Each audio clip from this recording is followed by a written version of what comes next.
I'm Jeremiah Boucher, a commercial real estate investor with over 20 years experience. This show is designed to help you build your business, become a better real estate investor, and help you see opportunities that will keep you ahead of the competition. This is Finding Your Edge.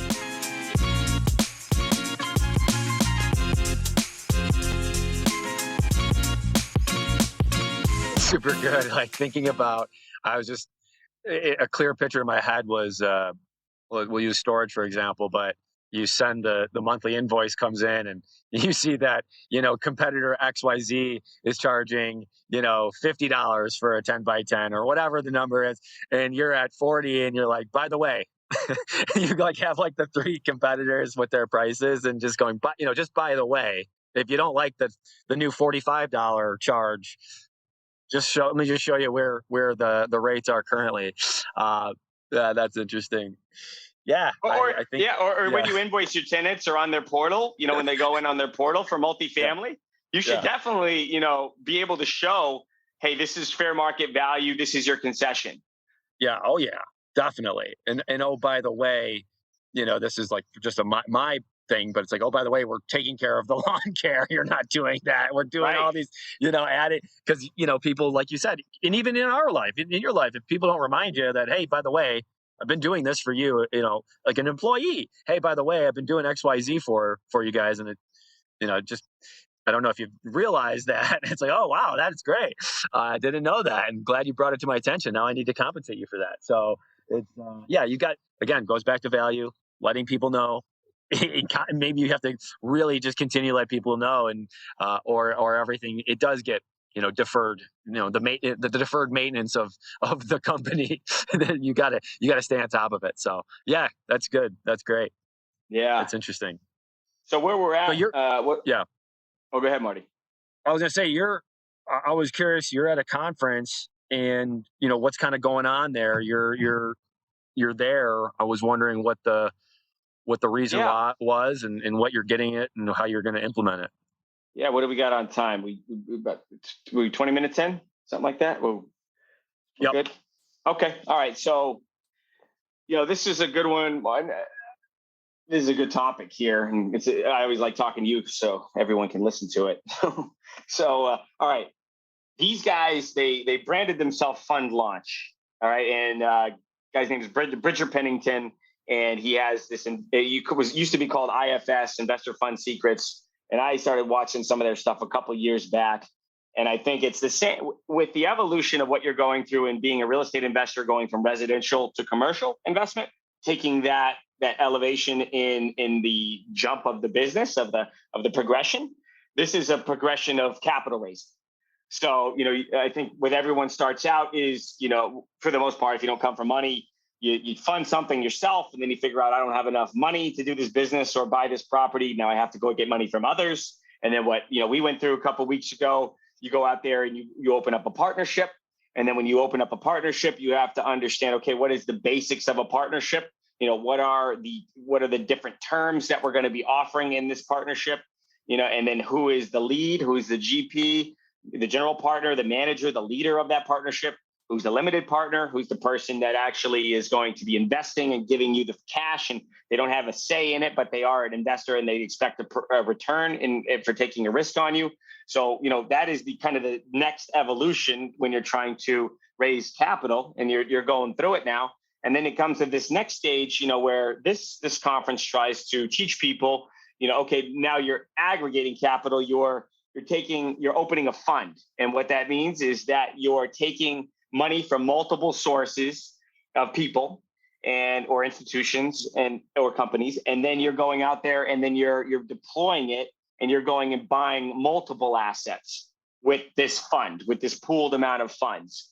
And there's so many various ways of creating funds, where they talk about hedge funds and venture capital funds and private equity funds, and private equity can be focused on a business model of buying real estate. They can be in healthcare. They could be in buying dental offices. They could do anything.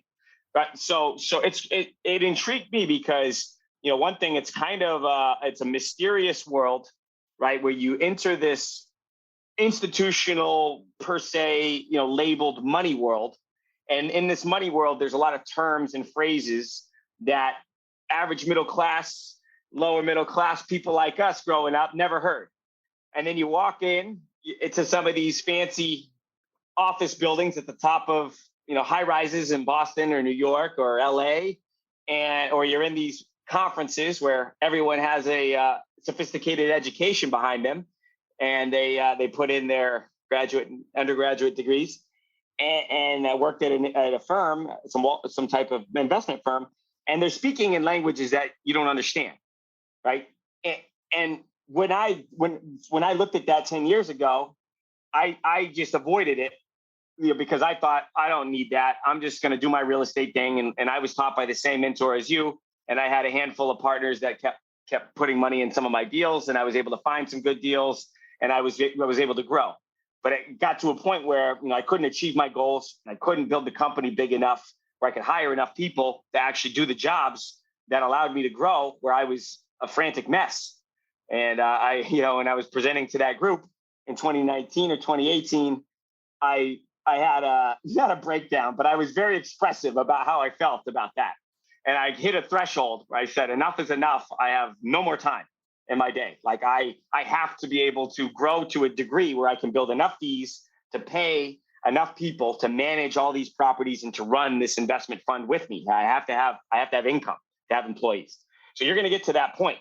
And when you do that, you at least what I found out, and unless you're doing really, really big, sizable deals on a one-off basis, 20, 30, $40 million deals, and you're raising on each of those deals in a partnership, unless you're doing that, because that would allow you to generate some significant fees to continue to pay your employees.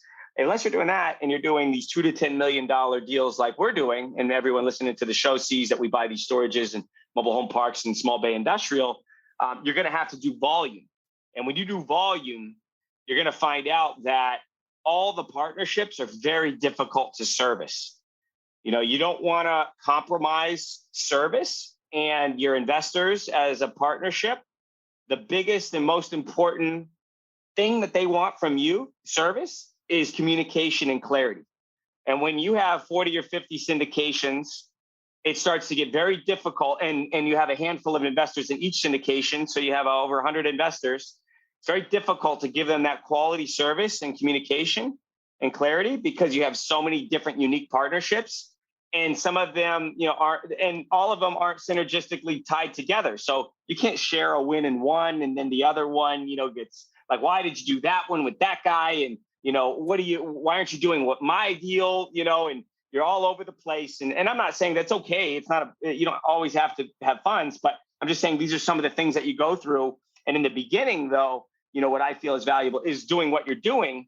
And what I feel in this group is people need to focus on it when he's teaching people about raising funds is they're skipping this process of actually going through and starting and getting a proof of concept on individual deals and getting a little track record behind your belt.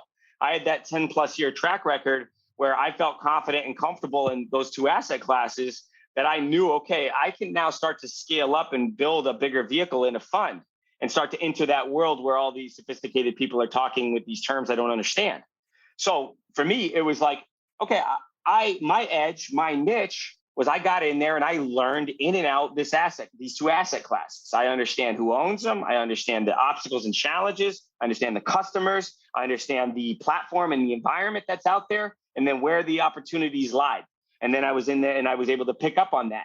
Once I understood that, I had some confidence where I could come in and now start to raise capital at scale. That's where I was like, okay, now it's time to start to consolidate this stuff. And no matter how good, if I can get a good 50-50 deal and I get a good partnership like you have a guy that you have a good partner, he'll come in, fund the deal. You give him all the profits until he's paid back, and then you split the profits and you basically work for him and you do a good job, and he's happy with you. But you're going to find where, his family in the future doesn't want to do any deals, or you found a couple good deals, but then you grew a little bit and you want a few more. And he's like, you know what, 5 million's enough. Like, I really don't want to invest more than that. You're going to have to go out there and pursue other capital sources. So being able to understand that and deliver on that for me was, okay, now it's time to progress into this next world of funds. So I could learn terms like, what's the difference between an American and a European waterfall structure, and be able to talk that language, or what's the difference between different unit classes of shares and how are they taxed differently, and how do you incentivize larger investors to get into your funds? And do you offer preferential treatment to bigger investors or not? Or how do you open a fund, and how do you register, as an exempt fund from the SEC? And how do you, accredit investors, make sure they're accredited so that you're complying and you're not advertising to people, or you're not taking funds from people that aren't allowed to be giving you funds, where you're breaking the law. All these things, I think what they're doing is a good job here. But I feel like there's some missing pieces where there's a responsibility to these people that are going out and raising a lot of funds. They're going out and convincing people through great, offers and sales techniques and, presentation and marketing and all that good stuff. And, America's great. You can be an entrepreneur and go out and have an idea and go raise money and go make money. But, I feel like a lack of clarity about the underlying business or the underlying opportunity that is there in order to capitalize it with the funds could be extremely dangerous, right? I mean, like, it's a very competitive marketplace. If you don't train for 20 years to be on the field for the NFL, or 10, 15 years, you're going to get out there and get absolutely annihilated, right? Yeah. In a second. So it's absolutely. Like, I'm thinking, like, this fund world is a big boy game, It's like, so I'm just like, man, I'm seeing some of the sheep that are, they're posed like wolves, but underneath it all, when they do get in the arena, everyone sees that they're just a sheep and they're going to get eaten up. So, that's just my opinion. And these guys are in a lot of different crypto, and they're in hedge funds investing in healthcare and all these, in equities, doing day trading. I mean, so for me, it was just a great perspective to understand, okay, this world out there of fundraising, because at the end of the day, we all have to, if we're going to grow a business and scale it, we're going to have to raise funds. So this is the environment. This is the field that we're all playing on. Now I can understand where I fit on this field and what league I am in, what rank I am in here. And then now I can kind of define where I want to play and when I want to elevate to different levels. And I can also now communicate to the investors, okay, this is how I relate to the other players in the game. So that way, I know my strengths, I know my weaknesses, I know where I sit at the table, and I'm not delusional that I have this amazing hand, and I really don't, I'm missing all these pieces. So it goes down a deep rabbit hole, Marty, and I get off on these things. But I think for me, what it did, is, and we can learn more about funds, and I can share about the future of that and all that good stuff. But what I think when we talked about my failure as a young man trying to invest in real estate and really not having an edge, just going on with the crowd, getting loans, buying properties, single family properties in Vegas, trying to ride the market up. Every realtor and stripper had homes all over the place. All the whole thing fell apart in House of Cards. It was it just collapsed, and Big Short, just perfect movie for young people that want to know what happened. That's exactly what happened. I was devastated. Tax liens, I had foreclosures, I had credit card defaults. It was a 10-year rebuild on my credit. But what I knew right there, it was like, okay, like, I got to build one, that my identity is not how much money I have. So even when I was living in my buddy Al's foreclosed house, and I had no money, and I couldn't even pay for that girl's piece of corn, that I said, I was fucking broke and I couldn't even get a date. It was a long, dry spell out there. So I was like, okay, like I have to, this is not who I am as a man. I might be broke right now, but you know what? Like, I do have like value, and I understand that I'm going to learn this thing, and this is just part of the process. And at the time, I didn't really, it wasn't like I really truly understood that this is an unconscious, subconscious thing, but it was more like, okay, you know what? Like, I had to prove so much to so many people when I was young, and I can see it in these young guys walking around the Miami Convention Center, where they need to show that they're successful. And I get it. We're all, as a young man, you got to show off. Like, when you go out on the field and you work hard, you want to show, I'm a great player. I'm a great guy, and there's a little ego that's good. That's healthy. But when you try to do it, when you try to express it or share it, and you're pushing it on other people, immediately, the undertones are like, you can feel that creepy, weird, it's not real, dude. You're trying too hard, like, okay, like, if you went inside and you don't identify with, all the money you made or success or the way you look, or you had, your resume, and that's not who you are as a man. You're just whatever that is that you want to be. It's every person's determination of who they want to be. But if you're honest with yourself and you articulate it and you have these deep conversations and you go through suffering, like you really suffer in life and you figure it out. I'm not saying you have to lose it all, but then you figure out who you are and who you're comfortable being. And then you're like, I don't have to be anyone in front of this person. This person doesn't have to like me. I respect this person. I mean, I command respect too, because I add value. I don't have a lot of time for nonsense, but I'm going to treat people with integrity. I appreciate the opportunities that I have. I want to share what I do, and I want to learn what you have to do. And that's a good boundaried relationship. And that's a healthy human being that I want to learn about. But immediately, if these guys are coming at me and there's some weird vibe that they got to show off, that there's some successful thing they're doing or some weird, what I'm saying, that energy, people feel it. 1 million years ago when we were evolving, if you came from the other tribe and I came to your tribe, if I don't know your intentions and I can't read your body and there's no such thing as language and I feel you're going to fuck me up, I'm getting away. Exactly. It's time to, we're going to battle. So it's exactly the same thing. We're just like evolved apes where we're looking at each other, just feeling each other out before we're talking. And then there's just all this, there's all these trappings of nice suits and watches and cars and clothes and all this other shit. That's just, it's an illusion. I mean, yes, it conveys a little bit about the person, but I want to know, are you great at the business? Have you gone through something challenging? What's the edge that you have? What are your values, right? What do you truly value? And where do you want to go with this? How do you think? How do you communicate? How do you listen? How do you express yourself? All those things tell me about me wanting to invest or that person investing with me before I ever see a pitch deck. No doubt, man. It's just, if you go back and listen to that, for me, where I see the biggest edge and why it's a no-brainer to work with people like you and hopefully people like me is, first of all, you have to kind of know who you are and you have to really be okay with who you are and you have to have self-awareness. Self-awareness is such a key to have in business and to know and be aware of the other person that you're talking to. Perfect example, we all know that when you're going to those meetups and that person just can't stop talking about themselves, it's it's immediately. And I asked this before to you, Jeremiah. I go, how do these people get to these places in their life? Anyway, different story, and God bless them. All you can say.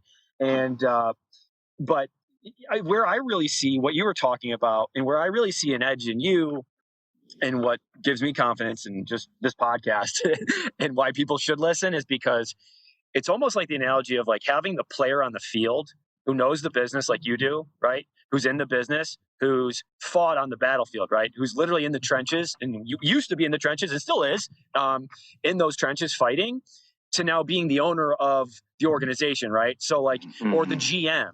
There's so much more credibility from the John Elway who goes from that, quarterback to the GM. And you get way more because you were there. Or the Tony Romo who went from the quarterback to now he's the play caller. You appreciate it more. So I see that if someone's coming from, just that, I went to Harvard and I'm just as an example. And then I'm in Wall Street. Now I believe I could buy this, type of asset and run it. It's maybe I possibly, but geez, the edge I could see it being hey, I was there. I've done it. I've built it. And now I'm going and doing the stuff that is the top layer stuff of, learning those financial terms and all that great stuff so that you can be even more value to the people that are working with you. And that's employees, that's investors, that's the sellers, the everything, that you're just giving more value by going that top, to take that next step and learning that stuff. So I think that's, it speaks to me. Oh yeah, Marty, a great story. I was just listening to, I don't know, some YouTube short. And as Alexander, the ruler, right? He from Macedonia. He's on this ambition to take over to the end of the earth. That was his goal. They thought the end of the earth at that time was India. So his ambition was to rule the world. And as they were trekking east, his troops were getting so tired of the trek, and they're like, when is this ever going to end? And then he got hit with an arrow and he was injured, and he was having a tough time being able to even get up and keep pushing the troops to the front. And and he led from the front as a leader. And so everybody, when his moral or his like energy, his ambition was diminishing through him, being hurt and injured. They give him, they muster up like a cup of water, and they were all thirsty. No one had any water. They muster up like one bowl of water, and they give it to him in the desert as they're pushing east. And he holds it up, and then he goes to drink it, and he dumps it on the ground, and everybody fucking cheers, and he's like, "Fuck it, let's go." So, because if they can't have water, he can't either. And they pushed on, and they dominated Persia. So it was pretty cool, man. I love it. I love that too. That's the stuff. And you have to be a little bit of a sicko to love that kind of stuff. But if you love that stuff, you kind of get where we're coming from. So I could appreciate that story. Yeah, let's end it there. Yeah, great leaders, man. Great leaders lead from the front. All of them. All of them do. Yeah. I guess to wrap it up, man. Yeah. I think we should explore more about maybe funds and partnerships and, capital raising. I think, as you go through your journey, I'm happy to share it, share what I can teach you. And I think it's important right now because, it's crazy out there. A lot of, there's two schools, right? There's the passive and active investor. And, we're all to a degree both. And, there was a $200 million default in Houston on an apartment complex that was a year or two just in the making. So, we're starting to see sponsors that might be failing, and that could be the canary in the coal mine, telling us that, there's going to be some tough times ahead where a lot of people got in the industry. They raised a lot of funds. They have a good thesis, but, the business plan and the team was flawed from the beginning. So we're going to see how this evolves. And I haven't looked into it too deeply, but a lot of my network have been sharing that with me.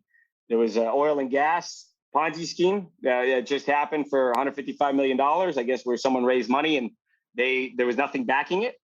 And there was some other guys that went to jail, a few years ago that were doing some type of nefarious activity. So I think more than ever, it's time to buckle down, and it's not so important about grow, right? It's fortify our defenses, get some liquidity, build up the players, the roster, make sure that you can sustain the hard times, right? Because we're all going to be beat up a little bit. And then we have to figure out, when we mobilize and we protect ourselves and our investors, then make those offensive, aggressive moves. I don't think it's, if you move too quick, too early, you can get put to sleep like in boxing, right? So you got to be careful and feel out and understand that next calculated move. Once you feel you can make that calculated move, then you can put everything behind it and throw that punch. So, I think I just want to share with you, be patient and continue to do the reps. You got the right assets you're looking at, and you got the right, region, and you have a good context. You have the right team managing the stuff. So now it's like, I know you want to push these deals over the finish line, but I think if you're just patient, you can structure the deal to be very advantageous for you, because I think what I'm seeing in the market is over the next 6 to 12 months, operators are more in demand than the money. In the past, everybody wanted the money more. Whoever could pay the most was the winner. Now it's not really the case, where there's less and less people paying high prices for property. Now, when I sell a property or with other people, they're looking at, can this guy really close? Can this guy really execute? Can this guy really get a loan? Do they really know what they're doing? Right? And same with investors. Can this guy really do what he's saying? Maybe I don't need the 20% return. Can I get the safe, 12 to 15 and get some good tax benefits right now? So I think we got to shore up with what we got and have some really conservative assumptions, and then, push the envelope a little bit on the negotiations. For me, what I'm doing, I'm seeing it tip in my favor, where I'm willing to walk away, and I'm like, you know what? That's my best and final offer. And I'm cool with letting it go. And like you said, right before the call, you were on that call with the other seller, giving you a call, go list it, go see if you can sell it, go get it tied up in contract. If they get it to the finish line, God bless them.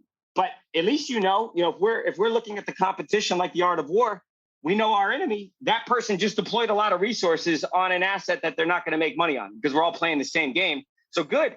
Go exhaust your resources on something that's a useless battle. Go take that hill. I don't even really want it. I'm gonna go Brilliant. fight another battle and I'm gonna win the big war because you just blew Brilliant. all your resources on a ridiculous asset. I was gonna buy it, but I'll buy it and just use very few resources and add it to the fold. So just think of it in that big picture instead of getting worried about. It's very good. It's very helpful, and it's perfect timing for me. So that's good. Incredible. All right, brother. All right, guys. Thanks for coming on. Thanks for being here, Jeremiah. Thank you as always. Have a great day. Yeah, you too, man.